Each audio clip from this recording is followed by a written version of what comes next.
Good morning বন্ধুরা। তো অনেক দিন পর আজকে সকাল থেকে ব্লগ করার ইচ্ছে হলো। তো আজকে হচ্ছে ইতু পুজো, আজকে রবিবার। আর এটা রবিবারই ইতু পুজোটা হয়। তো সকাল থেকেই স্টার্ট করলাম। তো স্নান টান করে এসে দেখো দুই মেয়েকে আমার রেডি করাও হয়ে গেছে, দুই মেয়ে স্নানও করে দিয়েছে এবং ছোটো মেয়েটাকে খাওয়াচ্ছে। বড় ও তো সকালে চা বিস্কিট খায়, তাই ওর আর কোনো অসুবিধে নেই। আর উনি এখন খাচ্ছেন, ছোটো মেয়ে খাচ্ছে হচ্ছে বিস্কিট আর হচ্ছে তোমার মুড়ি গুঁড়ো। তো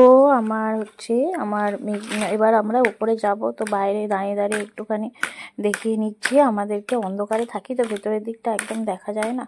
যাই হোক, আমি ফোনটা একটু উল্টো করে বসিয়ে আমি ভিডিও করছিলাম, তারপরে দেখলাম যে দূর হচ্ছে না একদম। আর এখানে টুলটার সাইডে মানে আড়াল পড়ে যাচ্ছিলো। যাই হোক, তো তারপরে আমি ফোন নিয়েই আমি পুজোটা করলাম। হয়তো অনেকে ভাববে যে ফোন নিয়ে এখন দেখো যারা ডেইলি ব্লগ করে তো তাদেরকে সবটাই নিজেদের এক হাতে করে পুজো করা, এক হাতে করে ক্যামেরা ধরা সবটাই করতে হয়। সেখানে এমন নয় যে হ্যাঁ মন দিয়ে আমি পুজোটা করছি না, একদমই না। মন দিয়েও ওই দিকেও মন আছে, এটাও আছে।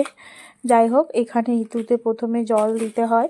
তো যারা জানো না তারা একটু দেখে নাও, আর যারা জানো তো জানো, যাদের কী কী নিয়ম আছে জানি না, সবার এক নিয়ম আছে বলে মনে হয় না। তো আমরা আগে এরকম জল দিয়ে নিই, তারপর হচ্ছে ফুলটা দিই। তারপর ওই জল দেওয়ার সময় ছড়া একটা আছে, ইতু ইতু তোমার ইতু কাঠি, তোমার কাঠি কাঠি কুড়োতে গেলাম, ইতুর কথা নিয়ে, মানে এরকম একটা কবিতা আছে। যাই হোক, আমার অনেক সময় মুখস্থ থাকে, আমি অনেক সময় আবার হরে কৃষ্ণ নামটাও করে নিই। যাই হোক, এখানে তারপর একটা সিঁদুরের টিপ দিতে হয়, 6টা টিপ দিতে হয়, যেহেতু ষষ্ঠী। তো ইতু ষষ্ঠী সেই জন্য 6টা টিপ দিতে হয় ষষ্ঠী মাকে। তো তারপরে একটু প্রদীপ জ্বালিয়ে করতে হয়। তো এইখানে আজকে আমি পুরোপুরি নিজের মানে নিজেই আমি জোগাড় করেছি। আর আমার পাশে আমার ছোট মেয়ে আছে, হয়তো আমি পরে তো সাউন্ডটা দিচ্ছিলাম, ভয়েস ওভারটা দিচ্ছিলাম, তো আমার মেয়ের কথা হয়তো তোমরা শুনতে পাবে। তো কিছু করার নেই, দেখো ঘুমিয়ে থাকলে তখন আমার সাউন্ড একদম আস্তে হয়ে যায়।